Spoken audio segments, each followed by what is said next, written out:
PDP President Mehbooba Mufti on Wednesday slammed the alliance between the National Conference and Congress, saying it aims for power and has no agenda for the development of Jammu and Kashmir.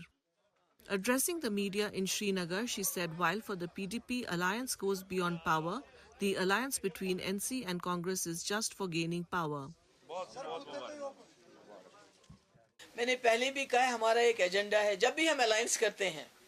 देखिए जब PDP ने कांग्रेस के साथ alliance की 2002 में हमारा एक agenda था कोटा खत्म करना, बातचीत करना, लोगों को जेलों से रिहा करना, जिसमें हमने गिलानी साहब को रिहा किया। आज आप सोच सकते हैं ऐसा, बड़े बड़े शबीर शाह साहब को, यासीन मलिक साहब को रिहा किया, तो हमारा एजेंडा था।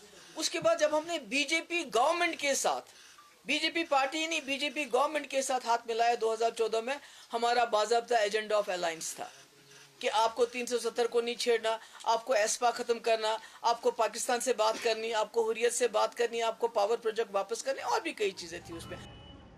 She further backed the restoration of Article 370 and claimed it was necessary for resolving Kashmiri issues. हम तो अपने एजेंडा पे चलते हैं और आज भी हमारा एजेंडा है कि मसले कश्मीर मसला है, उसको आप इग्नोर नहीं कर सकते। तो उसको हल करने के लिए जो 370 है उसको भी रेस्टोर करना बहुत जरूरी हो जाएगा। The former chief minister also said that she will not contest the assembly elections in Jammu and Kashmir, pointing out that she would not be able to fulfill her party's agenda in the union territory set up even if she were to become the chief minister. मैं वो वजीर आला रही हूँ जिसने BJP की सरकार के साथ सरकार चलाई, 12,000 नौजवानों की एफआईआर वापस लिए। क्या आज आप ऐसा कर सकते हो? मैंने as a chief minister Modi के साथ सरकार बनाते हुए सेपरेटिस्ट को खत लिखा, दावत दी, बातचीत की। क्या आप ऐसा कर सकते हो आज? मैंने सीज फायर करवाया, क्या आज आप कर सकते हो?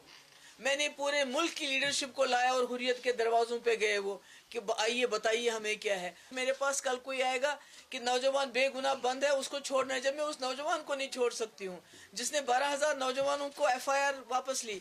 अगर आज वो चीफ मिनिस्टर बन के एक एफआईआर वापस नहीं ले सकती तो फिर क्या करना है इसी चीफ मिनिस्टर को। In the press conference, the party also announced to field Sheikh Zaid Gauhar from Zadibal constituency. Gauhar, a businessman, has worked as the Secretary General of the Kashmir Youth Entrepreneurs Federation. Sheikh Gauhar साहब, इन्होंने हमारी party join की और इंशाल्लाह सारे हमने अपने जो हमारी इलेक्शन कमेटी जो बनी है इलेक्शन के लिए, उनके साथ मशवरा करके हमने फैसला किया है कि जड़ी बल से हमारे कैंडिडेट होंगे इंशाल्लाह। और हम चाहते हैं कि जो शहरी श्रीनगर में हम ऐसे कैंडिडेट दें जो अच्छे हो, पढ़े लिखे हो, दीनदार हो, क्योंकि श्रीनगर के साथ मुफ्ती साहब को खास अकीदत थी। The assembly polls are being held in Jammu and Kashmir for the first time since the abrogation of Article 370 in 2019. The polls will be held in 3 phases, with the first phase of polling on September 18th, followed by September 25th and October 1st.